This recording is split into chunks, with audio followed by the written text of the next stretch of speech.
Hi friends, ఈ వీడియోలో వచ్చేసి బ్లౌజ్ కటింగ్తోనే మీ ముందుకు వచ్చేసాను. అయితే ఏంటంటే తమిళ్లో టైటిల్లో పెట్టినట్టుగా ఒక బ్లౌజ్ కట్ చేయాలంటే ఒక గంట టైం పడుతుందా? అంత అవసరమా?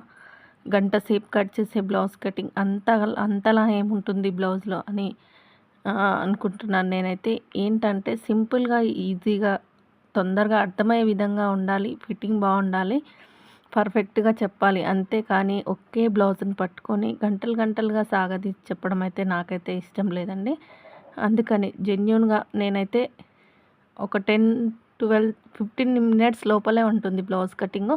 అంతకు మించి కూడా అవసరం లేదండి. 15 మినిట్స్‌లో అర్థమయ్యే విధంగా కూడా చెప్పొచ్చు. అర్థం చేసుకునే వాళ్ళుంటే 10 మినిట్స్‌లో కూడా అర్థమైపోతుందనమాట. అంత ఈజీగా అర్థమైపోతుందంటే అర్థమైపోతుందండి. ఒకే బ్లౌజ్‌ని పట్టుకొని కొన్ని కొలతలు పర్ఫెక్ట్‌గా తీసుకుంటే సెట్ అయ్యే బ్లౌజ్‌ని 10 రకాలుగా ఇష్టం వచ్చినట్టుగా టైం సాగదీస్తూ చెప్పడం అయితే నాకైతే ఇష్టం లేదు. నేను ఈజీ వేలో, సింపుల్ మెథడ్‌లో చెప్తాను. తొందరగా అర్థమయ్యే విధంగా పర్ఫెక్ట్‌గా, ప్రతీదీ పర్ఫెక్ట్‌గా కొలత అనేది ఏ విధంగా తీసుకోవాలి, ఏది ఎక్కడ ఏ విధంగా తీసుకుంటే సెట్ అవుతుంది, మనకి ఏది పర్ఫెక్ట్‌గా తీసుకుంటే సెట్ అవుతుంది అనేది తప్ప కన్‌ఫ్యూజ్ చేస్తూ తికమక పెడుతూ బ్లౌజ్ కటింగ్ చెప్తే మాత్రం చూసే వాళ్ళకు ఎన్ని వీడియోస్ చూసినా అర్థం కాదండి. సింపుల్‌గా, ఈజీగా చెప్పే వాళ్ళ వీడియోలు చూస్తే ఈజీగా అర్థమైపోతుందని నా ఒపీనియన్. ఎందుకంటే మనం నేర్చుకున్నప్పుడు చెప్పిన విధానం ఉంటుంది కదా, అది గుర్తొస్తుందనమాట. అందుకని కొంతమంది ఎవరైనా కొంచెం మీకు టైలరింగ్ వచ్చు కదా చూయించు అంటే మనకు అర్థం కాకుండా తిక్కమక్కగా చెప్పేస్తారు. అలా కాకుండా ఈజీ వేలో పర్ఫెక్ట్‌గా చెప్పే వాళ్ళని చూసుకొని వీడియోస్ అయితే ఫాలో అవ్వండి. నా వీడియోస్ అనే కాదు, నేనైతే సింపుల్‌గా ఈజీ మెథడ్‌లో స్టార్టింగ్ నుంచి ఇప్పటి వరకు చూస్తే ఒకటే మెథడ్‌లో ఉంటుంది. ఇది నాకు పర్ఫెక్ట్‌గా సెట్ అవుతుంది కాబట్టి ఒకటే మెథడ్. చాలామంది ఏం చేస్తారంటే ఫస్ట్ ఒక మెథడ్‌లో చూయిస్తారు. తర్వాత మళ్ళీ మారుస్తారు వ్యూస్ రాక. అలా మారుస్తూ ఉంటారు. కానీ అలా కాదండి. ఒకే విధంగా నేను కస్టమర్స్‌కి ఎలా కట్ చేసి కుడతానో అదే విధంగా అయితే చూయిస్తాను. టేప్ లేకుండా ఒక విధంగా, ఇదొక విధంగా 2 రకాలుగా మాత్రం మీకు ఇప్పటివరకు చూపిస్తూ వస్తున్నాను. అదేవిధంగా ఈ బ్లౌజ్ ఎలా కట్ చేస్తాననేది చూడండి. ఇక్కడ ప్రతి బ్లౌజుకి సైజెస్ తేడా ఉంటాయన్నమాట. నెక్కులు, షోల్డర్స్ ఇవి తేడాగా మారుతూ ఉంటాయి. ఆర్మ్ రౌండ్ అంతే, అంతకు మించి ఏమీ ఉండదు. సైజుని బట్టి కట్ చేసుకోవాల్సి ఉంటుంది. ఆ టాలెంట్ రావాలి మనకి. సైజుని బట్టి ఎలా కట్ చేసుకోవాలనే టాలెంట్ వస్తే సరిపోతుంది. అంతే, మనం కట్ చేస్తూ కుడుతూ ఉంటే అలవాటైపోతుంది. ఎవరికి ఎంత తీసుకోవాలి, ఎంత పెట్టాలి అన్నది బ్లౌజ్ చూడగానే అర్థం చేసుకునే రేంజ్‌కి అయితే రావాలని కోరుకుంటూ ఈ వీడియో చూడండి, చివరి వరకు చూడండి. ఇప్పుడైతే ఈ బ్లౌజ్ కటింగ్ ఎలా చేశానన్నది మీకు వివరిస్తాను. ఇక్కడ వచ్చేసి చూస్తున్నారు కదా, ఓపెన్స్ అటువైపున వేసి జాయింటింగ్ నా వైపున వేసుకున్నాను. చూడండి, నేను స్టార్టింగ్లో మాట్లాడింది 3 మినిట్స్ వీడియో గురించి. తర్వాత 10 మినిట్స్లో బ్లౌజ్ కటింగ్. 10 మినిట్స్ కూడా పట్టదండి. నేను వీడియో కోసం కాబట్టి ప్రతిదీ చూస్తూ కట్ చేయాలి కాబట్టి నాకు 10 మినిట్స్ పడుతుంది అంతే. నేను ఇంకా ఒక్కొక్కసారి స్పీడ్గా ఉన్న వీడియోను స్లోగా చేసి పెడుతూ ఉంటాను. ఇంకా చూడండి, ఎవరితోనైనా మాట్లాడుతూ ఏదైనా పని చేస్తూ కట్ చేస్తే మాత్రమే ఫాస్ట్గా పెడతాను అంతే. చూడండి, ఈ విధంగా కిందైతే హెచ్చుతగ్గులు కట్ చేసుకున్నాను. సింపుల్ మెథడ్‌లో, ఈజీ మెథడ్‌లో మీకు పర్ఫెక్ట్‌గా అర్థమయ్యే విధంగా, పర్ఫెక్ట్‌గా కుదిరే విధంగా ఉంటుందన్నమాట. మార్చి మార్చి చెప్పడం అయితే ఉండదు. చూడండి, కింద హెచ్చుతగ్గులు లేకుండా నీట్‌గా కట్ చేసుకొని ఒక లైన్ అయితే వేసేసుకున్నాను ఫస్ట్. అదొచ్చేసి కుట్ల కోసం. ఇప్పుడు బ్యాక్ పార్ట్‌ని మిడిల్‌కి మడిచేసుకొని టైట్ కుట్టు దగ్గరికి ఒక డాట్ ఎక్స్ట్రాగా చూస్తున్నారు కదా, అక్కడి నుంచి అక్కడికి వచ్చింది. మనం ఎక్స్ట్రాగా 1 ఇంచ్ తీసుకోవాలి. బ్లౌజ్ ఉన్నదానికంటే 1 ఇంచ్ ఎక్స్ట్రాగా తీసుకుంటే సరిపోతుంది.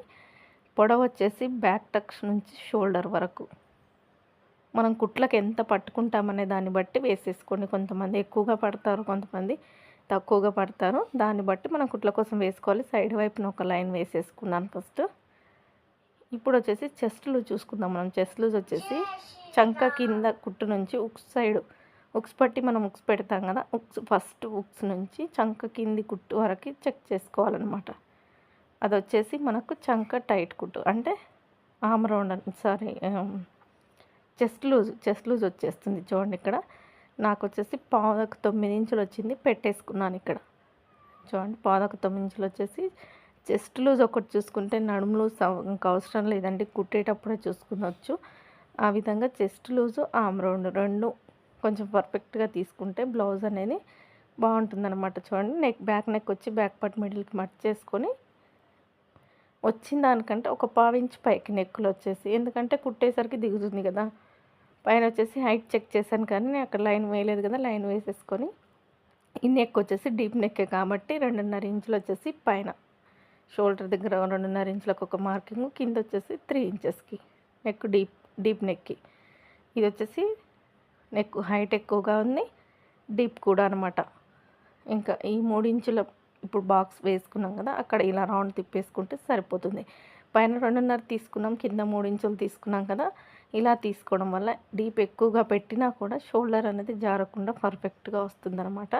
ఈ విధంగా అయితే నెక్ రౌండ్ అయితే తిప్పేసుకున్నాను చూడండి. ఇప్పుడు షోల్డర్ వచ్చేసి కస్టమర్ చాయిస్ బ్లౌజ్. కొంతమంది షోల్డర్ వచ్చేసి ఎక్కువగా పెద్దగా వేసుకుంటారు, కొంతమంది వచ్చేసి నెక్కులు డీప్ ఎక్కువ వేసుకొని షోల్డర్ అనేది సన్నగా వేసుకుంటారనమాట. ఆ విధంగా పెట్టేసుకొని సైజ్ బ్లౌజ్ ప్రకారం ఆమ్ రౌండ్ అయితే ఒక మార్కింగ్ పెట్టేసి 6 ఇంచెస్కి సైజ్ బ్లౌజ్ ప్రకారం ఇప్పుడు సైజ్ ఇచ్చిన బ్లౌజ్ ఉంది కదా, దాని ప్రకారం నేను వేసేసుకొని ఇక్కడ 1.5 ఇంచుకు ఆమ్ రౌండ్ దగ్గర మార్కింగ్ వేసి నెక్ ఈ ఆమ్ రౌండ్ అనేది తిప్పేసుకున్నాను చూడండి. ఇలా షేప్ అయితే ఇచ్చేసాను. ఈ విధంగా ఇచ్చిన తర్వాత మనకు వచ్చేసి ఆమ్ రౌండ్ మ్యాచ్ అవ్వాలి చూడండి. ఆమ్ రౌండ్కి మ్యాచ్ అవ్వకపోతే లూజ్ అయిపోతుంది అనమాట. బ్లౌజ్ అనేది తగ్గినా టైట్ అయిపోతుంది, పెరిగినా లూజ్ అయిపోతుంది. ఇక్కడ ఆమ్ రౌండ్ అయితే చెక్ చేసుకుంటున్నాను. నాకు వచ్చేసి 7.5 వచ్చింది. చూద్దాం, పైన 1/2 ఇంచ్ ఖర్చుకు వదిలేసుకొని ఇలా ఈ విధంగా పెట్టి చెక్ చేసుకుంటే నాకు 8 ఇంచెస్ వచ్చింది. అంటే 1/2 ఇంచ్ ఎక్స్ట్రాగా వచ్చింది. 1/2 ఇంచే కదా అని మనం కుట్టేస్తే బ్లౌజ్ పాడైపోతుందండి. అందుకని మళ్ళీ ఒకసారి చెక్ చేసుకుంటున్నాను. ఇక్కడ నేను ఒక గీత 2 గీతలు అంటే ఏం పర్వాలేదు, కానీ 1/2 ఇంచ్ అంటే నెక్ లూజ్ అయిపోతుంది. అందుకని ఇంకొక 1/2 ఇంచ్ పైకి మార్కింగ్ వేసేసుకొని ఈ విధంగా ఆమ్ రౌండ్ అయితే మళ్ళీ షేప్ ఇచ్చేసుకొని ఇప్పుడు ఒకసారి మళ్ళీ చెక్ చేసుకుంటున్నాను. ఆ 1/2 ఇంచ్ తగ్గాలి, మనకి పెరిగింది కదా తగ్గాలి. ఇప్పుడు సరిపోయిందండి, నాకు 7.5 ఇంచెస్ అయితే వచ్చేసింది. 1/2 ఇంచే కదా 1/2 ఇంచే కదా అంటే కుదరదు. ఒక గీత 2 గీతలు అంటే ఏమీ పర్వాలేదు, కానీ 1/2 ఇంచ్ 1 ఇంచ్ తేడాలతో మాత్రం కట్ చేయకూడదు అంతే. చూడండి ఇప్పుడు ఏ విధంగా అయితే మార్కింగ్ వేసానో అదే విధంగా కటింగ్ అయితే చేసేస్తున్నాను. ఇలా నీట్గా మొత్తం కట్ చేసుకోవాలి. మనకు బ్యాక్ పార్ట్ కట్ చేయడమే కొంచెం ఆలస్యం, తర్వాత ఫ్రంట్ అయిపోతుంది, హ్యాండ్స్ కూడా తొందరగానే అయిపోతాయండి. ఫ్రంట్ పార్ట్ వచ్చేసి మనకు కావాల్సింది ఫ్రంట్ హైట్, ఫ్రంట్ నెక్, ఈ 2 తెలిస్తే చాలు బ్లౌజ్ మొత్తం కట్ చేయొచ్చు. చూడండి ఇక్కడ బ్యాక్ పార్ట్ కింది వైపున సైడ్ కుట్ల వైపున ఒక 1/2 ఇంచ్ వరకు ఇలా క్రాస్గా కట్ చేసేసి టక్స్ అయితే పెట్టేసుకుంటున్నాను. ఇక్కడ ఈ విధంగా టక్స్ పెట్టుకోవడం వల్ల కుట్టేటప్పుడు కొంచెం మనకు ఇక్కడికి ఉంది అనేది మ్యాచ్ అయిపోతుంది అనమాట. కుట్టేటప్పుడు చూస్తే ఆ విధంగా టక్స్ పెట్టేసుకుంటే చూడండి మనకి ఎంత నీట్గా వచ్చేసిందో. ఈ విధంగా బ్యాక్ పార్ట్ అయితే రెడీ అయిపోయింది. ఇప్పుడు వచ్చేసి హ్యాండ్స్ కట్ చేసుకోవాలి. హ్యాండ్స్కి వచ్చేసి 4 ఫోల్డింగ్స్గా వేసుకోవాలి. క్లాత్ వచ్చేసి ఈ విధంగా 4 ఫోల్డింగ్స్గా నీట్గా వేసేసుకొని కింద హెచ్చు తగ్గులు లేకుండా ఒక లైన్ అయితే మార్కింగ్ వేసేసి ఆ ఎక్స్ట్రా క్లాత్ మొత్తం కట్ చేసుకొని ఇంకొక 1/2 ఇంచ్ ఖర్చుల కోసం పెట్టేసుకొని ఎక్స్ట్రాగా వేసిన మార్కింగ్ అయితే కట్ చేస్తున్నాను. క్లాత్ అనేది సమానంగా వచ్చేసింది ఇప్పుడు మనకి. ఇప్పుడు వచ్చేసి సైజ్ బ్లౌజ్ హ్యాండ్ ఎంత ఉందో అంత పెట్టేసుకోవడమే. చూడండి ఇక్కడ ఇది వచ్చేసి బార్డర్ ఉందన్నమాట. నెక్ హ్యాండ్స్కి హ్యాండ్స్కి వచ్చేసి అన్లోడింగ్ చేయాలి. చంక కింద కుట్టు దగ్గర ఒక డాటు, హైట్ దగ్గర ఒక డాటు, టైట్ కుట్టు దగ్గర ఒక డాట్ పెట్టేసుకొని ఇలా ఈ విధంగా ఒక లైన్ వేసేసుకొని చంక డౌన్ దగ్గర కూడా ఒక లైన్ అయితే వేసేసుకున్నాను. చూడండి ఇప్పుడు బ్లౌజ్ హైట్ని బట్టి డౌన్ ఉంటుంది కదా, నాకు ఎంత వచ్చింది అనేది మీకు చూస్తాను. 3 ఇంచులు వచ్చిందండి. ఈ సైజుకి సరిపోతుంది నాకు. ఈ డౌన్ అనేది చంక డౌన్ అనేది సరిపోతుంది.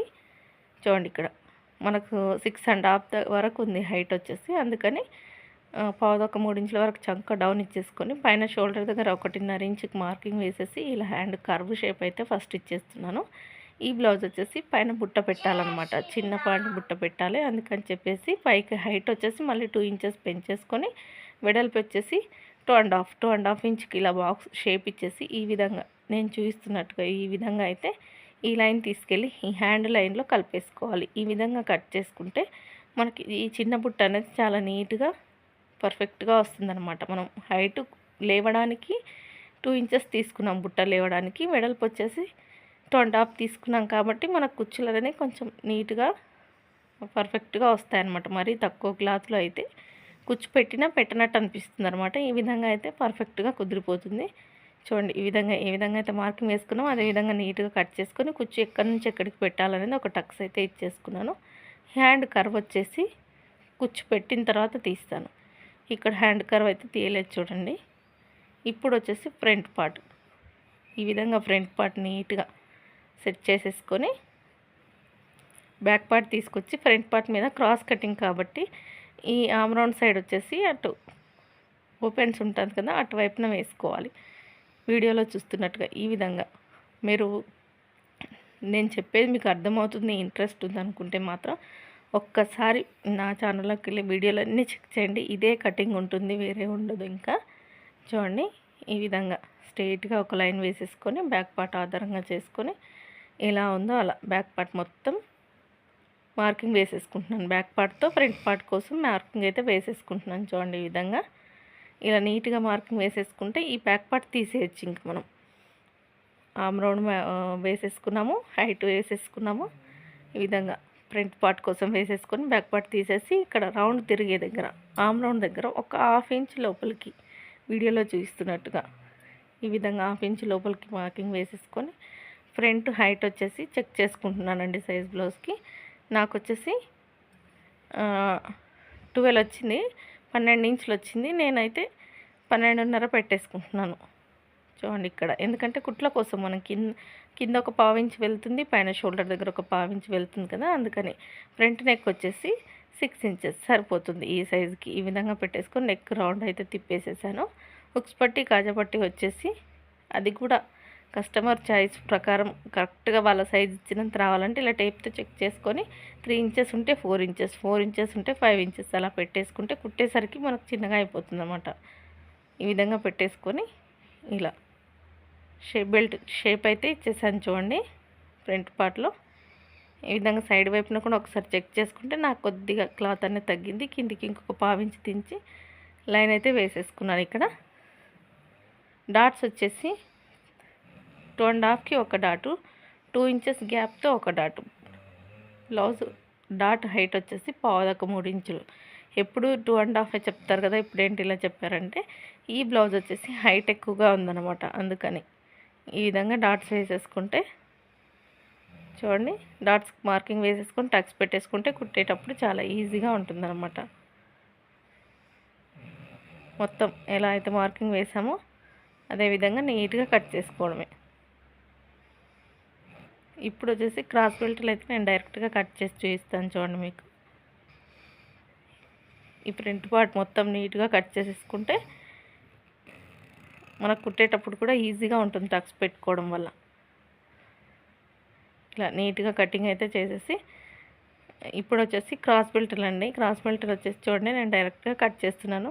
అలాగే నా వీడియోలు కనుక మీకు నచ్చినట్టయితే ప్లీజ్ లైక్ చేయండి, షేర్ చేయండి, సబ్స్క్రైబ్ చేసుకోండి. ఛానల్ని సబ్స్క్రైబ్ చేసుకోకుండా చూస్తున్న వాళ్ళైతే సబ్స్క్రైబ్ చేసుకోండి.